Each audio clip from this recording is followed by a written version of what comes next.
Good afternoon to you all, and welcome to the IEA's Constitutional Review Series through the Professor OQUAYE Center for Constitutional Studies. Today, our seminar will be chaired by our own Professor Vladimir Ncce. We want to welcome you all for coming. It's a pleasure to see you all here again. It shows that you subscribe to the idea of putting together minds so that we'll be able to have a better constitution, a more comprehensive constitution to serve the purpose of our development. So on behalf of the IEA, I welcome you all to this afternoon session. This session will have the speaker as Madam Kathleen Addy, chairperson of the NCC. Thank you very much. The chair for the occasion, Dr. Vladimir Ncce. I have to stand on I have to say all protocol observed because I wasn't sure who would be here, and so I don't have a list of people to properly acknowledge, and I apologize for that. But I'm grateful that you're all here to hear this presentation today. Thank you. The interesting thing is that today is a very strange day for me because this morning I had to give same presentation at another forum at the GIMPA Law Conference. And it's interesting because I'm having to speak on the same issue on the same day twice. It means that this issue of constitutional review, constitutional reform is actually something that a lot of people are interested in, and many people, many institutions and organizations are going through different processes to ensure that they can bring something to the table so that if it ever comes on, if it takes off, it will be reforms that will be made from a very informed position. It is indeed an honor to participate in this on this IEA platform that is collating the views and opinions of a cross-section of Ghanaian society on the issue of constitutional reforms. Indeed, this is one of a number of interventions that are being undertaken by various institutions, all with a view to ensuring that the proposed reforms see the light of day. Before I go any further, I would like to situate my presentation in the context of the introduction to the 1992 Constitution, what's called the preamble, and parts of Chapter 6, that is the Directive Principles of State Policy. I'll come to that in a minute. But the preamble states, and I read, "We, the people of Ghana, in exercise of our natural and inalienable right to establish a framework of government which shall secure for ourselves and posterity the blessings of liberty, equality of opportunity, and prosperity, in a spirit of friendship and peace with all peoples of the world, and in solemn declaration and affirmation of our commitment to freedom, justice, probity, and accountability, the principle that all powers of government spring from the sovereign will of the people, the principle of universal adult suffrage, the rule of law, the protection and preservation of fundamental human rights and freedoms, unity and stability for our nation, do hereby adopt," and so on and so forth. And after that comes Chapter 1 of the Constitution. So this is the declaration that as a people we have together made before the first word of Chapter 1 of the Constitution is even written.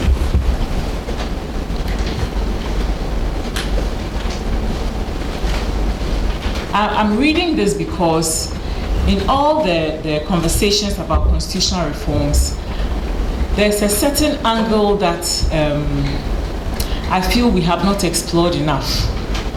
And I haven't heard the question really examined, that is that what we really need? Is it constitutional reforms that we really need at this point? Is that what will solve the problems that we face as a country? And I'll come to that in a minute.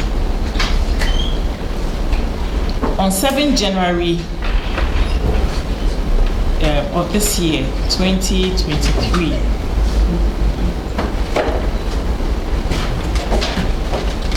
I stated to the media as we celebrated the 30th anniversary of the promulgation of the Constitution, 30 years of constitutional democracy marks a truly watershed milestone in the history of our democracy. None of our previous democratic constitutions lasted anywhere near this long. Both the 1969 and 1979 constitutions lasted approximately 2.5 years, and the 1957 Independence Constitution only lasted a little longer than 3 years. So this is a defining moment in Ghana's political history, and we should all be quite rightly proud of how far we have come. Our achievement is truly monumental, and Ghana's reputation all over Africa as a beacon for democracy is very well deserved. We have had 8 successful democratic elections. Our elections are always keenly fought, but unlike some other countries, the outcome is never preordained. And even though they are intensely fought, the winner is always magnanimous, and the opposition always accepts the outcome or uses constitutional means to challenge the outcome. Let me also highlight that I have on previous occasions stated that our country's economic performance for the last 30 years under democratic rule is vastly superior to the 30 years of largely military rule which preceded it. This is indisputable. Distinguished ladies and gentlemen, that said, it is also indisputable that we live in a time of restlessness and discontent, with a unanimous clamor for constitutional amendments that will ostensibly solve all our problems. So by all means, let us amend the Constitution if we must. However, let us also make sure that the amendments actually cure the ills we want to eradicate. We are all keenly aware that many of the problems plaguing our society will not be resolved by constitutional amendments. So I'm just going to go through a couple of questions, and this is just asking ourselves, you know, when we describe the problems we have as a society, the things that bother us on a daily basis, and I'm not talking about the big issue things, I'm talking about on a personal level, the things that bother us. I want to ask if constitutional reforms will really make a difference to those things.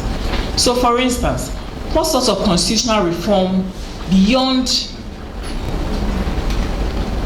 what sorts of constitutional reforms beyond the plethora of existing laws will make us more law-abiding citizens? Which constitutional reforms will ensure that people who are already paid to deliver government services do not extort arbitrary fees before providing those services to citizens? Why do we need constitutional reforms before we sanitize our airwaves? Currently, it does not seem like there's any control or vetting of materials aired on either TV or radio.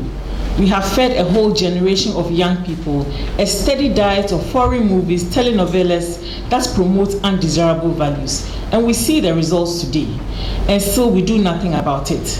Which constitutional reform can fix this? We allow charlatans to actively promote false and indeed dangerous doctrines on the airwaves unchecked. And even though people are being duped every day by these charlatans, we do nothing about it. How is this a constitutional reform matter?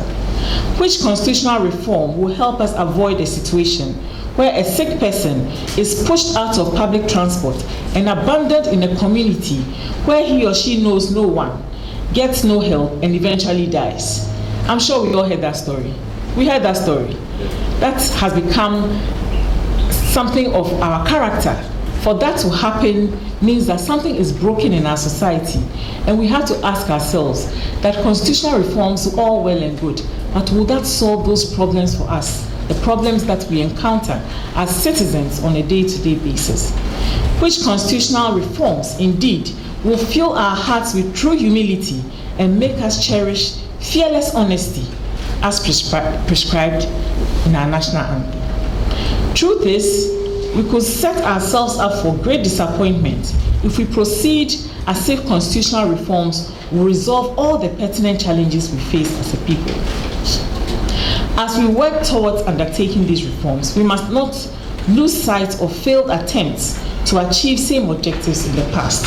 In 2010, President John Atta Mills set up a Constitutional Review Commission that undertook a comprehensive review of the Constitution and produced a report that outlined an extensive list of proposed amendments. NCC at the time partnered with the Constitutional Review Commission in that very expensive exercise, mobilizing town hall meetings in all communities across the length and breadth of this country so that citizens will have their say and their desires and aspirations duly captured in the final report. A white paper was produced, after which the exercise sort of just fizzled out and in a way came to a screeching halt. We all went back to our daily grind, as it were, and nothing more was done or even heard for the next 10 years or so. A whole decade went by, nothing happened. Then in 2020, President Nana Akufo-Addo initiated the process for a limited but extremely important amendment that would have partially cured the much-loathed concentration of power in the presidency by reducing the number of appointments that the president gets to make, because 261 MMDCs would have been elected instead of appointed as things stand. Think about it. A sitting president commenced the process that will lead to devolution of power from the presidency, that is essentially himself, to the people. And even then, we could not drive it to fruition. I want to read Article 35D of the Constitution. 35D is actually in Chapter 6, which is the Directive Principles of State Policy.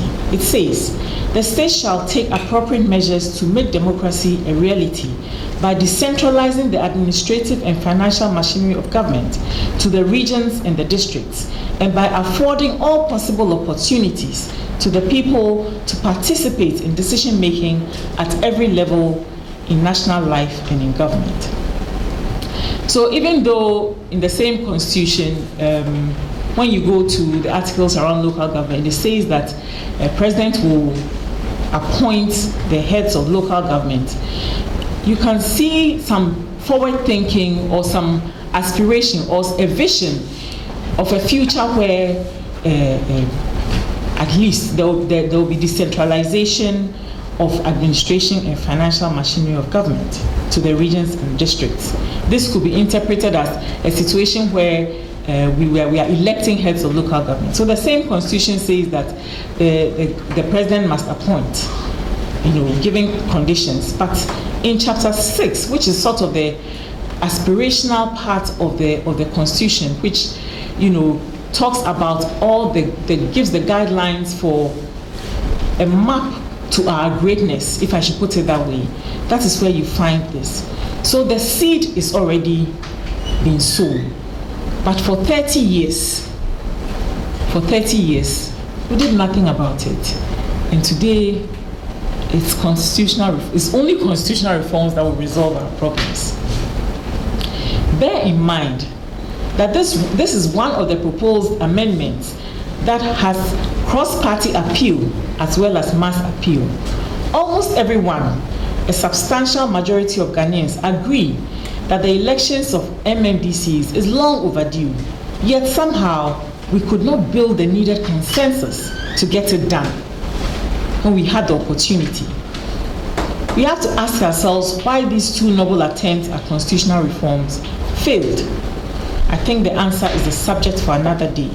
But please, let us not lose sight of these past events, even as we push forward with yet another attempt at constitutional reforms. We must identify the challenges that led to the failures of the past so as to avoid similar pitfalls once again.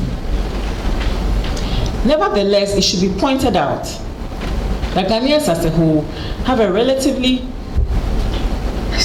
positive view of our democracy.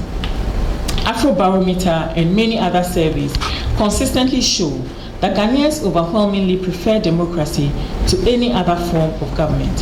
Hence, any step that will deepen our democracy is certainly a step in the right directions. And constitutional reforms is one such step. If it's actually going to deepen our democracy, then by all means, let's do it. But the point I'm trying to make is that let's actually do it. I think that a lot of work has been done around what needs to change in our constitution. The work started a very long time ago. I already mentioned the Constitutional Review Commission.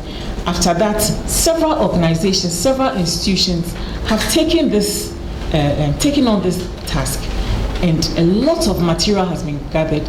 Every thinkable sort of amendment has been proposed. So we have everything there. So for me, it's really about what is the roadmap? What are the next steps? Because the information gathering, we've gathered quite a bit of it. Ladies and gentlemen, the National Commission for Civic Education is only interested in constitutional reforms to the extent that the people of Ghana are interested in constitutional reforms. Guided by our mandate, the Commission by itself does not hold a hard position on what should be amended in the Constitution. And you will find NCC Chapter 19 of our Constitution. And I'd like to read a section that talks about our functions. The functions of the Commission shall be to create and sustain within society the awareness of the principles and objectives of the Constitution as the fundamental law of the people of Ghana, to educate and encourage the public to defend the Constitution at all times against all forms of abuse and violation, to formulate for the consideration of government from time to time programs at the national, regional, and district levels aimed at realizing the objectives of this Constitution, to formulate, implement, and oversee programs intended to inculcate in the citizens of Ghana awareness of their civic responsibilities and an appreciation of their rights as obligations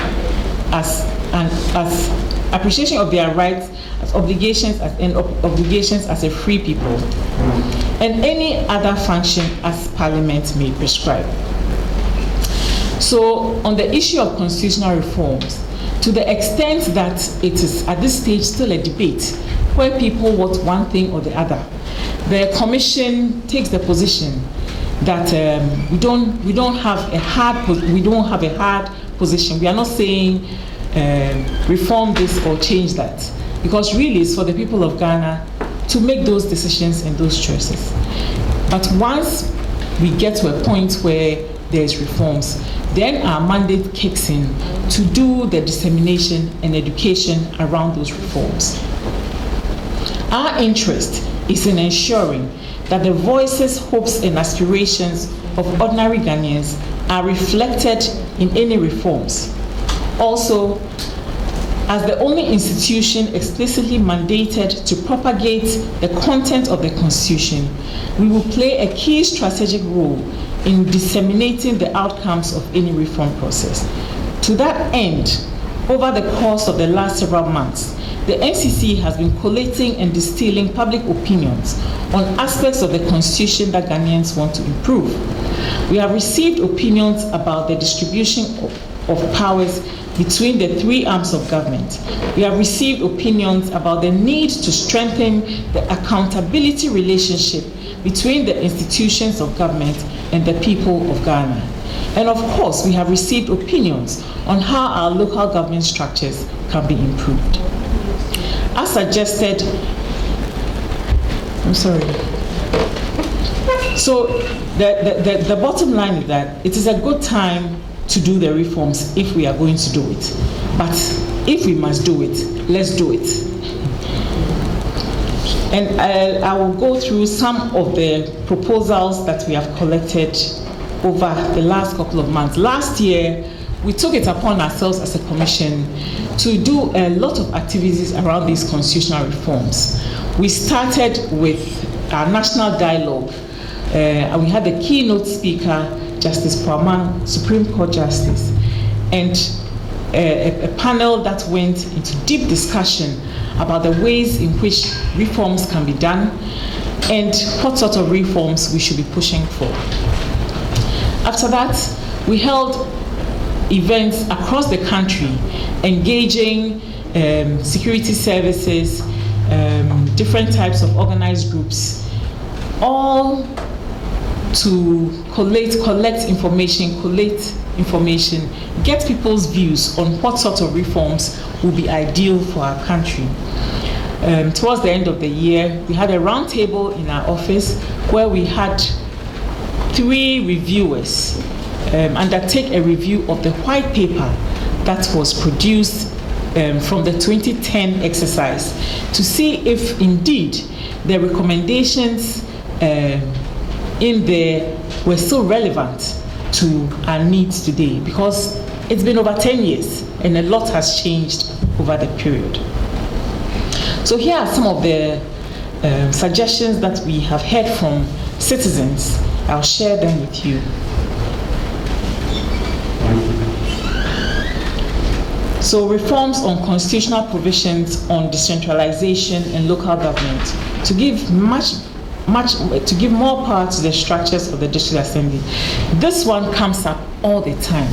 Everywhere you go in Ghana, people really want to elect the heads of local government. And really, in this thing, on this issue, we are actually way behind.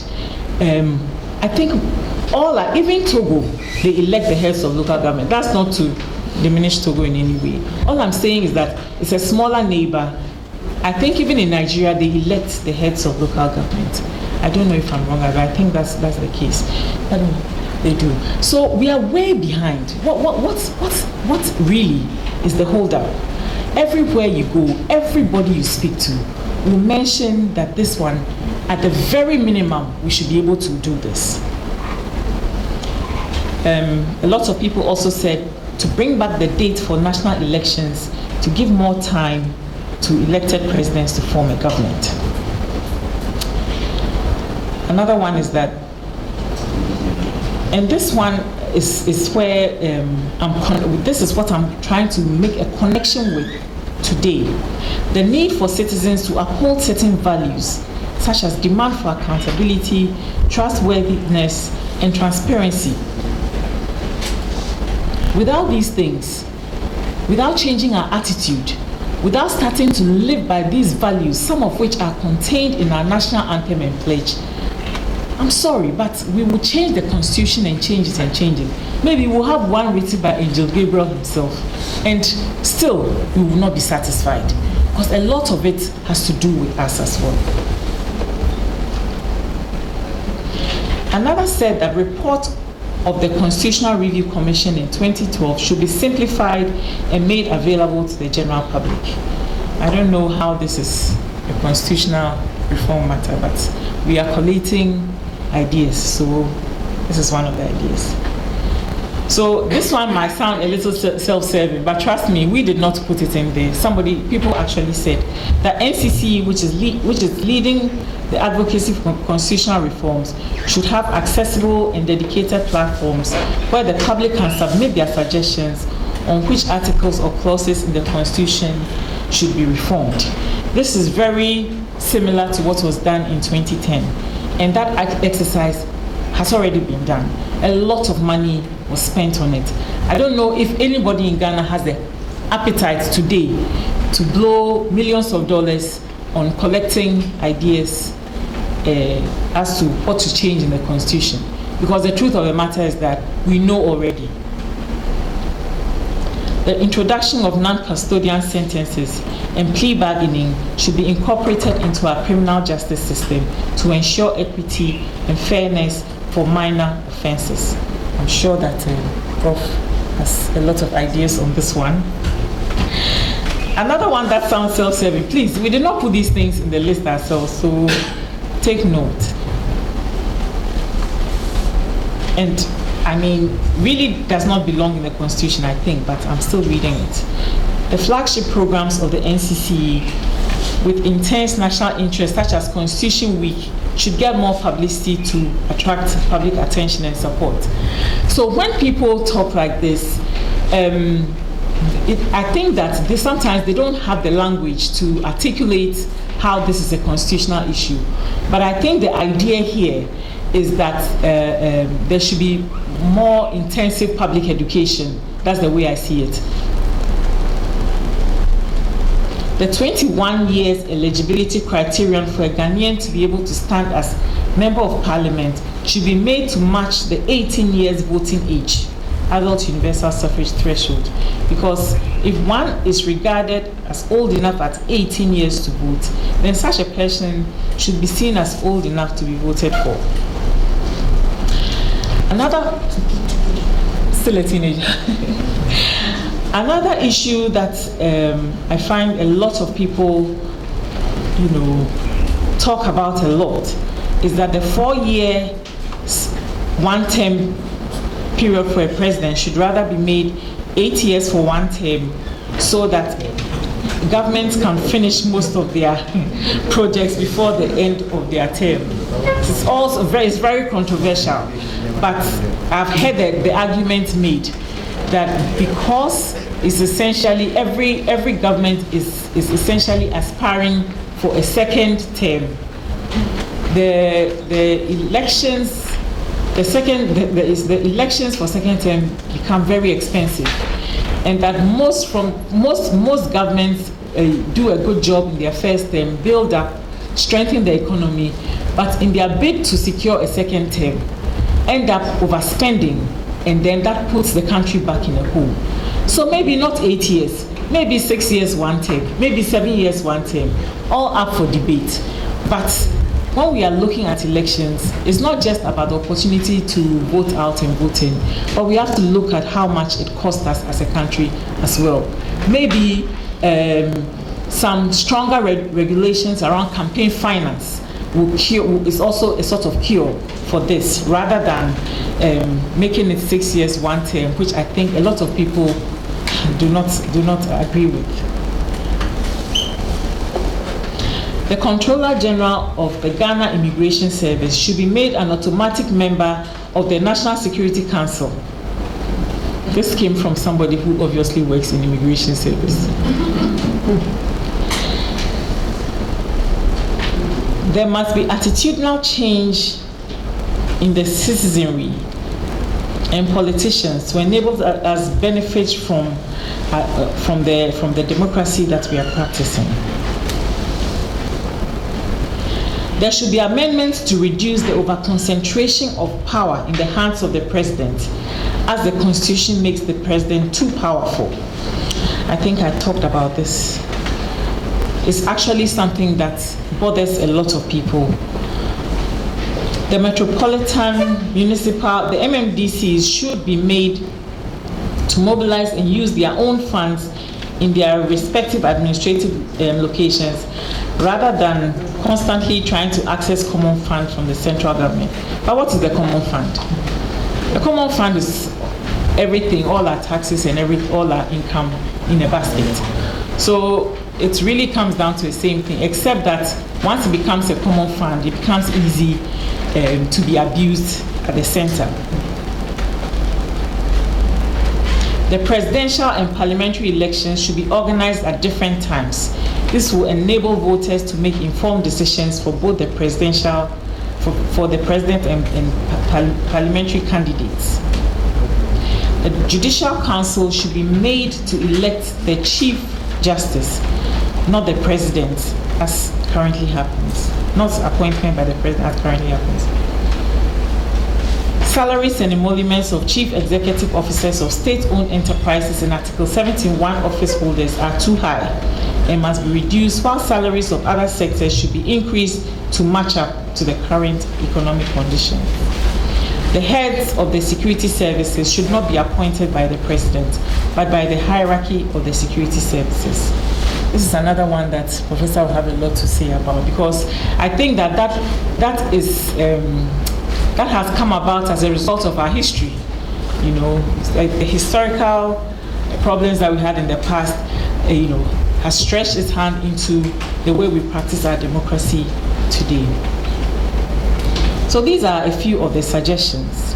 Indeed, there are no perfect constitutions on this planet. Every constitution is a work in progress.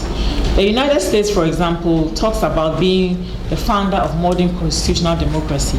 Yet its democracy is bedeviled by paralyzing political stalemates and elections in which the candidates that win the most votes are not automatically declared the winner.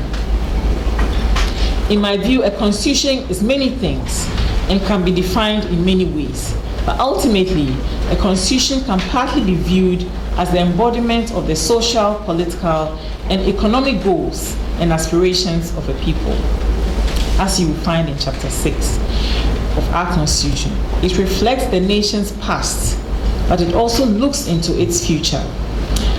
But at the same time, the Constitution is a book. It's written in English, and it means more than just its black letter words. Permit me to quote the words of the renowned jurist, Justice George Richard McVeigh Francois, who stated in a well-known Supreme Court decision of MPP versus Attorney General as follows: "My own contribution to the evaluation of a constitution is that a constitution is the outpouring of the soul of the nation. Its precious lifeblood is its spirit. Accordingly, in interpreting the Constitution, we fail in our duty if we ignore its spirit. Both the letter and the spirit of the Constitution are essential fulcra which provide the leverage in the task of interpretation." Now, these words were spoken by the Supreme Court in November 1993, just a few months into the life of the Constitution, and they are as true now as they were then. In applying the Constitution as government officials, as parliamentarians, as judges, as ordinary citizens, let us be guided not just by the words, but by its spirit. This is very important because the truth is that we cannot legislate every single aspect of our lives. We can't write down everything. Everything cannot be constitutional. The society requires more than law. We require something like ethics, culture, standards, and those things may not necessarily have to be written down. So, kindness to your neighbor, you can't legislate that. You can't legislate that. You can't put it as a law that you have to be kind to your neighbor. But a society evolves to adopt some of these values because it helps the society to thrive.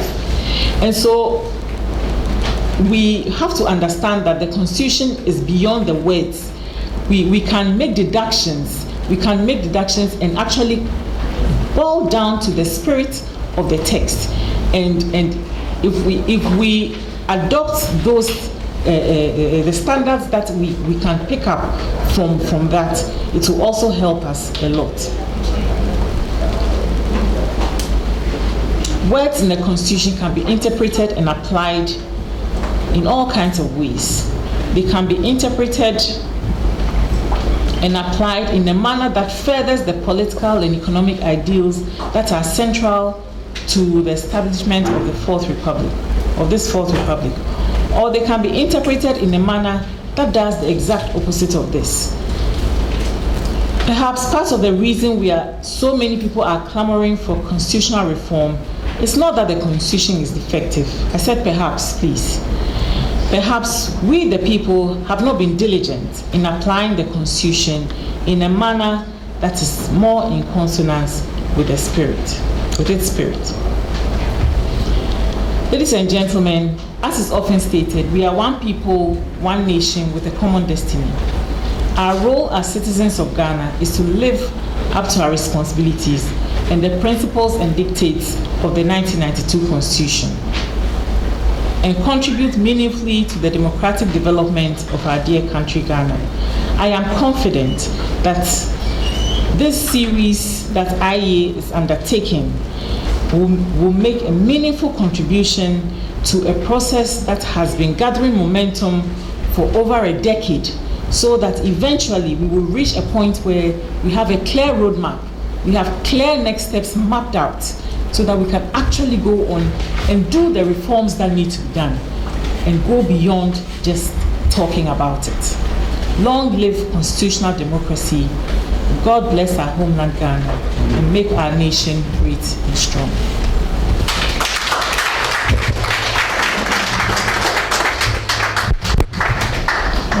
They were criticizing when they were in opposition, they don't change. Because I've been at a forum, or whatever you call it, where the current government, when they were in opposition, were fighting about the winner takes all attitude, which is very bad. And my thinking was that when they take power, or they take power, within months, certain things will change. And reverse is the other side. Thank God, at least Professor Mays tried something, and Mr. Kuford also tried something. And we all are seeing these things. Working so closely with Nana Tusukrobria, Asante, and the rest. Sometimes we don't know their feelings when we are handling these issues. Nevertheless, I believe that even in the Bible we read, there's Old Testament and New Testament. And we do some translations and other things to give clearer pictures. But I don't cite a revolutionary change of constitution. I'm from the evolutionary school, whereby as we move and progress, which we do the changes, amendments here and there. So I was really confused and disturbed when Ghanaians rejected this almighty DC elections. Then I knew that Ghanaians are hypocrites. They don't understand democracy and they don't want democracy. Our democracy to me is stillborn. The fact that somebody, said, who is holding the power is saying, let us start from somewhere. I am giving away this authority to the people to elect. And the same Ghanaians say, we don't want it. So I really, but nevertheless, I believe that we must take the process. Evolutionary process is not throwing the whole thing away, but through parliament, through civil society, through institutions like this, article by article, here and there, we bring changes. Like you said, in Britain, they are still writing new bills, making amendments and changes. Why not Ghana? So I think let us appreciate what we have, but we should not be complacent. But let us take it one at a time. Thank you. I have a lot of questions for NCC, but all I will say is that NCC, you are supposed to teach us, I think, G, it's your article 231. 231G. You are supposed to teach us about our rights, our responsibilities, maybe even translate the constitution into the local language so that those who can read will read. Now, I want to ask, you are asking us whether we want to change the constitution for PVC, but I want to ask, looking at your functions and the rest of the constitution, is there anything there that you think if you changed it will make you do your work better? For lack of better expression, something that will help you. Is there anything there? Yeah. In this constitution. I'm not a presidential candidate. If you hear me declare, then you know I am, but I'm not. That's what people are trying to tell me, that I'm not.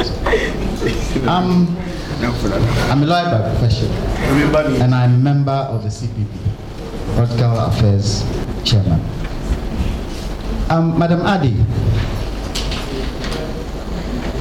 are you scared of politicians? No, I'm not scared of politicians. Would you take where you are as a struggle? A challenge that can be overcome, not a struggle. You do not think that because politicians will not look at NCCE and organizations like that, you would need to stake, if I can use your own life, to get the right things done? Stake my life? Yes. To get what? The right things done. Oh, I don't think that I need to go to the point of staking my life. Look, I believe that I believe a lot of things. One of them is that there's a way in which while you wait or while you negotiate, while you push to get what you need, you do the best with what you have and you let the work speak for you. That's one of the things I believe. But you push, they don't do. You push, they don't do. Your predecessor pushed, didn't do. Let's go straight to the point. Okay. What is your... So let me go straight to the point. Chairman, really, I do not understand why we do not use perpetual succession in this constitutional thing we're talking about. There is a document, 948 pages of CRC. Why don't we look at that document first and see how that document then would either apply or not apply to the current constitution? And why do we say we are sitting to discuss it now and then we will see how we add that on to what we're doing? Because the document is already there. We spent millions of dollars putting that process together. And so if we were sitting here today and we're reviewing that document, some of the things you're saying might be in that document, which we can then say, right, we would apply X, we apply Y, we apply J. And then any new thing, because constitutions are dynamic, and because what we do, politics is dynamic, we add some to it, and then we move forward. My good friend Vladimir, he wants a complete change of the constitution. Even educating the people with this constitution is wahala. So I don't think I would say we want a complete change, but we take the good things of what is in the 1992 constitution, and then we add the others to it, and we move forward because it's a dynamic document. Politics is dynamic, and we've got to get to a stage where we can put politicians in line, because you see, politicians are there to serve us, not us to serve them. So we, all sitting here, should be able to put politicians in line. I think the first point of call would be the Constitution. And because we already have a semblance of what a review of a Constitution would be, let's start from that point and then add on. Thank you. President of the National Union of Ghana State. I'd be very brief, but it would be straight to Madam Chairperson of the NCC. I think that Madam raised a very, very serious point, and Sir also added some. But personally, after you were done, that was the entire thing I wanted to talk about. Your demeanor, your communication is spot on. It calms a lot of heart. And I'm sure that's one of the reasons why Ghanaians probably have not picked you on so much, especially with NCC. It's just a matter of time. Maybe Ghanaians are also sympathizing with you. They are sympathizing with the fact that it's become very, very clear that NCC is underfunded. But this is not the first time we are hearing NCC is underfunded. There was a chairperson before you who complained about underfunded. I'm sure there will be another one after you. Clearly, you've identified a problem. The problem is that politicians do not believe there is a need to practically prioritize the NCC. But then again, we all in this room agree that the hearts and minds of young Ghanaians like myself needs to be captured when the ignorance level fought fiercely. But Madam Chairperson, with all the experience and the knowledge you have knowing the problem, I believe you've not done enough to combat it. I believe that you've been so benevolent to our politicians. I believe that you've been too kind and generous to our politicians. Meanwhile, you are not supposed to be.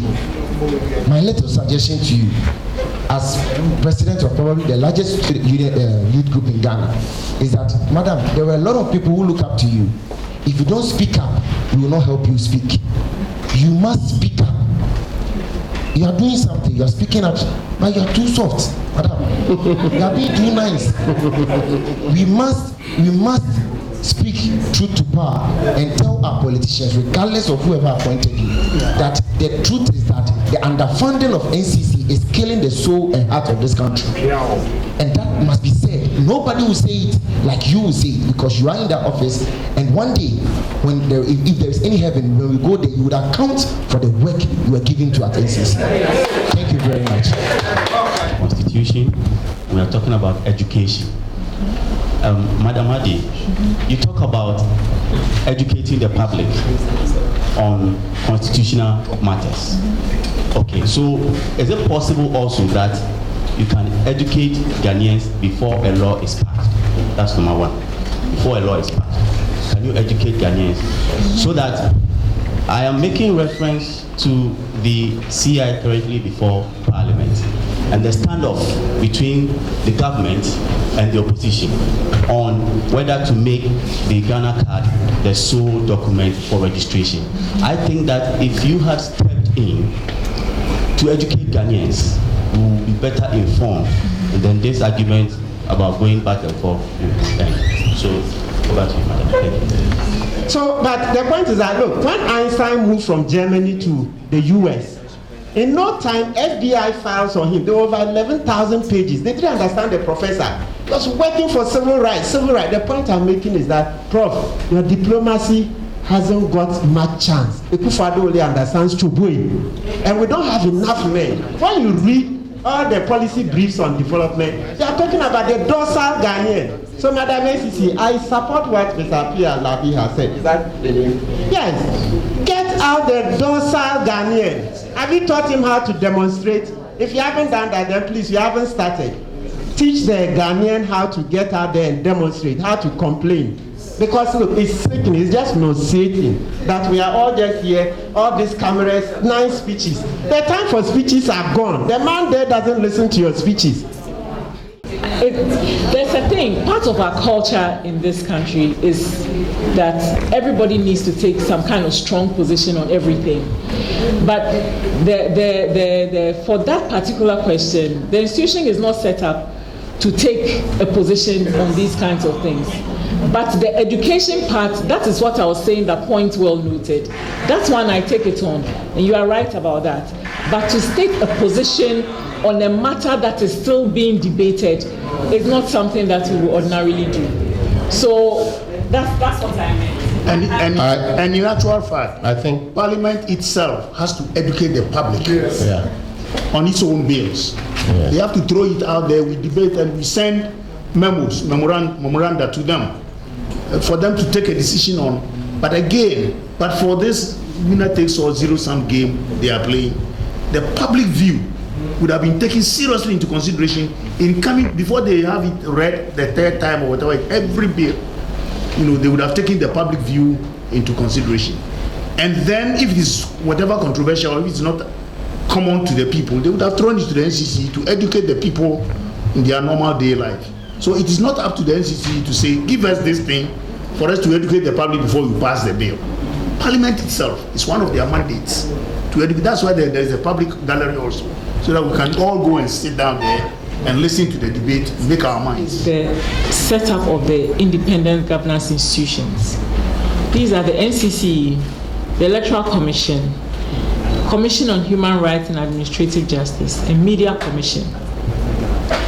I've spoken to so many people around the world, and this model of building these sorts of independent institutions is very rare. You hardly find it. Our framers were visionaries in that sense, because to be honest, if NCC was not set up the way it is set up, I mean, no government can dissolve the EC. It's so important. But for the NCC, I always say that looking at the trend of how governments have defunded and neglected the institution, if it hadn't been that our clauses are entrenched and therefore cannot just be removed through a very simple process, one has to actually organize a referendum to change it, somebody would have closed this thing down. That's what I think, because the level of neglect is unbelievable since day one. But I always say that complaining is not my style. I've been given a job, I use the opportunity I have, the little I have, to do the best I can. But coming back to the issue of money, the reason why the first word that came out of PROF's mouth was money is that, they made one small mistake. Well, it's not a mistake, small omission, but then again, they assumed that the spirit of the Constitution will make things work in a particular way. So they set up the institutions and made them independent and protected them from political influence. In the sense that for the independent institutions, we don't report to government, we report to parliament. So we have a certain level of insulation, except for the fact that all of us depend on the public purse. And the public purse is controlled by a government. And the government has every right to prioritize and say that this is what is important this year, that is what is important this year. For us as NCC, the work that we do does not give out results or outcomes that are, easily quantifiable. There's no school to count. There's no road to count. There's no bridge to look at. So, I rationalize and say that a politician will say, in the next 4 years, as I'm thinking this is my 4-year cycle, really, what will these people do for me? But they're a constitutional body, I can't touch them, you let me leave them. We leave them to do their constitutional body, which we are doing our government, And so the omission was that the funding of the institutions, the funding of our work,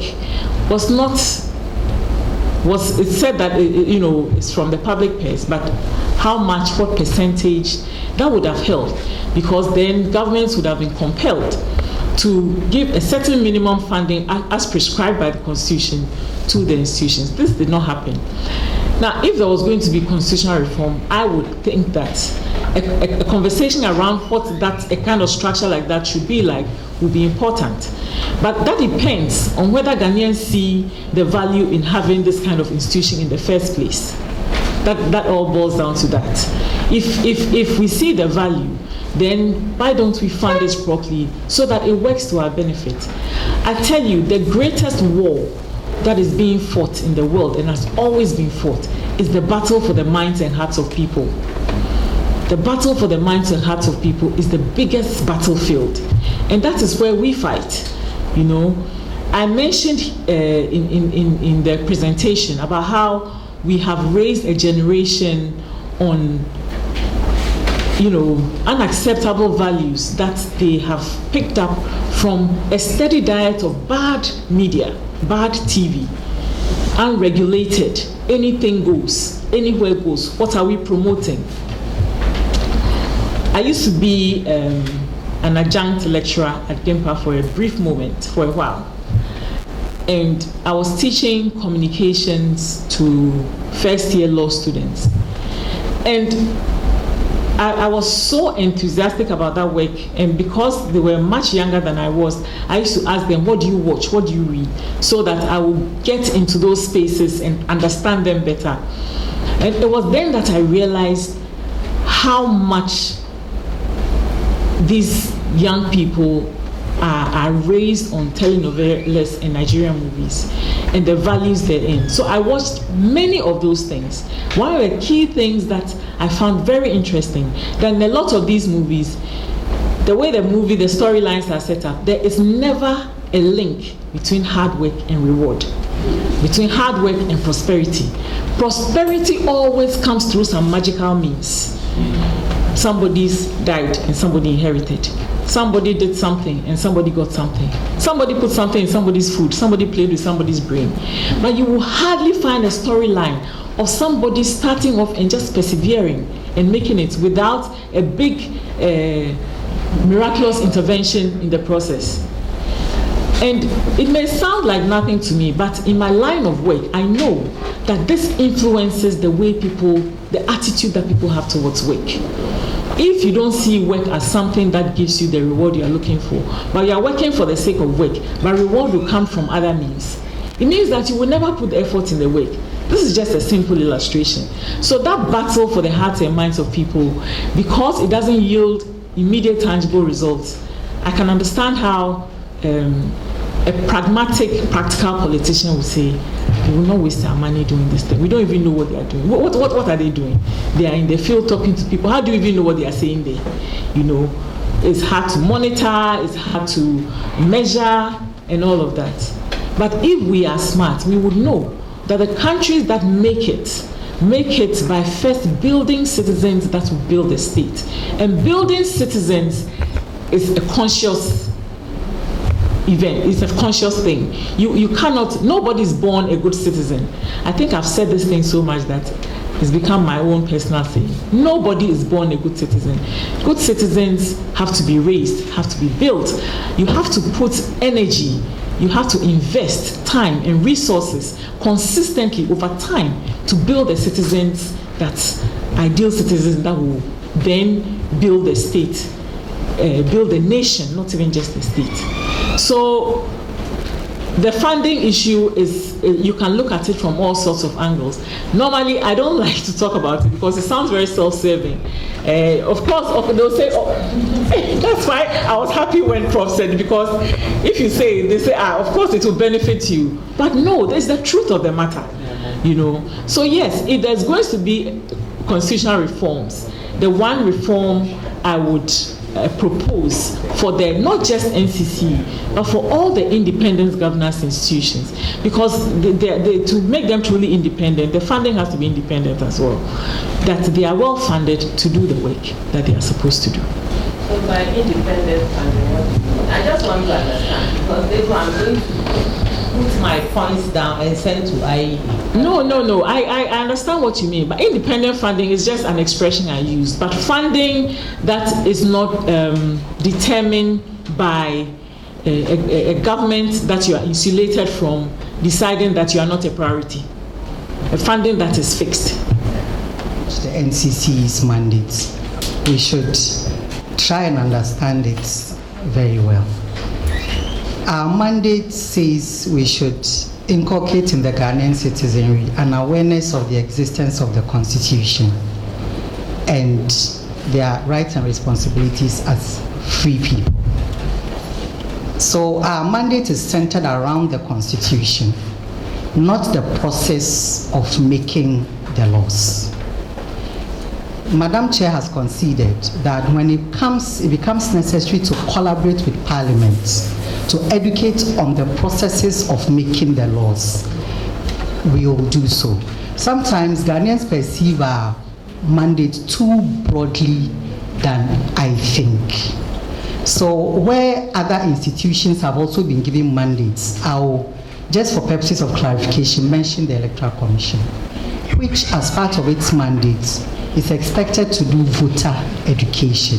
But our responsibility is a broader civic education, even though I would want to concede that part of the civic education, an aspect, is the voter education. But when it's time for elections and our various budgets are approved, that of voter education goes to the Electoral Commission, and they will not leave that for NCC. But we have other broad programs that we plan for an entire year. Every election year is a normal year in our programmatic work. So we will program and do an aspect of the voter education, which an aspect equally is done by the Electoral Commission. This is just an example I'm citing. So when it comes to the work of GRA, we've collaborated with the GRA to do tax education. We collaborated with Bank of Ghana when they were rolling new currencies. So you could see that part of our mandates most of the time include collaborations with other state institutions on their mandates. But when it comes to those mandates, they actually enter into memorandum of understanding with us, and then some kind of budgetary responsibilities would have to be accepted by them so we can do that education. But I've come to realize that largely Ghanaians expect us to be a jack of all trades, where every other institution's mandate is supposed to be part of our constitutional mandate. So we just pick any topic, even if it falls under someone's mandate, and then start doing education on it, and then leaving what is core to us. And I think sometimes we try to do this and it affects the little amount that we could have rationalized to do our core work very well. We end up overstretching our resources to do the mandate of other institutions, and then we sit back and take the criticism for it. So I think that when these kind of calls come, we should be doing them in context of our own mandates, what are we expected to do as an institution? When we put it in context, I think it will help us to know whether NCC is doing its work or we are being overstretched to do other people's work in addition. Thank you. Thank you. My name is Gertrude Ekeamwa, and I would like to first thank our presenter. I mean, she has given us something most of us didn't really think about. Do we really need a reform, or what do we really need? And I think that's a good thing to think about. But I would like to ask either her or IEA, how are we coordinating all these reviews that are going about? Because you said this morning you've gone somewhere to talk about constitutional review. This afternoon you are here. Definitely tomorrow somebody will bring you a letter for another review. So how are we coordinating all these things? Are we doing them in isolation? Are we bringing them together to do one major review, or what are we doing? Because I believe if we are able to coordinate it, it might have much weight than leaving the CSOs and private institutions to be doing it on their own. And I also like to find out, since NCCE was part of the first Constitutional Review Commission, what are some of the challenges that the commission faced that their recommendations didn't see any, we didn't see any life from it? Is there, and nobody is doing anything about it? What are some of the challenges that led to that, so that going forward, it's either we stop or we, sort of address these challenges so that it doesn't lead to what happened some years ago? Thank you. That we are working towards a common goal. I tell you that for my mandate as NCCE, going ahead to try and change the constitution is not part of my mandate. What we can do is to encourage all these stakeholders to come together to a common platform, to work together, and that we are doing quite actively. And it's not, you will not see it on a daily, you will catch it in the news, but we're working closely with all the different parties, at least many of the different parties that are pursuing this, and working together to find a way to, get to a point where we now start talking about roadmap. What are the next steps to actually start getting to implementation, or getting to a process that we're actually doing reforms, as opposed to just sitting down talking about possible reforms. So we are actively working on that. I'm sorry, what was your second question? Well, I mean, I don't know. We had a role, again. Our role was to mobilize the citizens, was to set up town hall meetings, was to help collate all the ideas from all the citizens. And we did it, and whatever the outcome was, we handed it to the commission. It's a commission, Constitutional Review Commission's work to have taken it from there. Again, it's our mandate is our mandate. And as much as possible, we stay within that mandate. If your mandate is to educate people and collate information, you do that and hand the information to the next institution that's supposed to take it forward. We can't take it all the way to them. So in terms of challenges, I don't know what you mean as such, but we did our part. And in fact, part of the work we did is what informed the document, how big it was, is because we were very detailed in collecting all this information, all these people ideas across the country. Many small communities, their voices and their ideas were incorporated. That's how come you had such a big document. But I can say confidently that we did what we needed to do. And then the commission that was set up, we gave it to them. We submitted what we needed to submit to them. Thank you all very much for coming. I would like to give a big hand to the speaker today. Oh, please, you can do better.